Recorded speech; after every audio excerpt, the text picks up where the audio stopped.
बरोबर. आणि आपल्या मुलांच्यासाठी जेव्हा एखादी आपण काहीतरी इस्टेट कमवून ठेवणार असो, काहीतरी त्यांच्या भविष्यासाठी जेव्हा कमवून ठेवणार असो, तेव्हा प्रत्येक वेळी आपलं मन आपल्याला मारावं लागतं. Yes or no?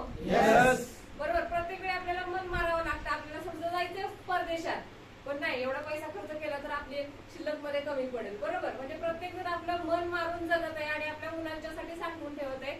तर हा प्लॅन बघितल्यावर मला एकच कळलं, आपलं मन न मारता आपल्या इच्छा पूर्ण करून, मुलांची इच्छा पूर्ण करून आपण मुलांच्या भविष्यासाठी यामध्ये शिल्लक ठेवू शकतो. आणि ते पण त्यांच्या लाईफ टाईम, मुलांच्या पण आणि त्यांच्या मुलांच्या पण लाईफ टाईम आपण याच्यामध्ये त्यांचं करिअर पण करू शकतो आणि त्यांच्या भविष्याची तरतूद पण करू शकतो. तर अशी तरतूद दुसऱ्या कुठल्याही बिझनेस मध्ये नाहीये की तिथे आपण डोळं झाकून त्यांच्यासाठी काहीतरी कमवून ठेवू शकतो आणि त्यांना ते लाईफ टाईम पुरू शकतं. तर एवढं या बिझनेस मध्ये मला समजलं आणि म्हणून मी या बिझनेस मध्ये आले.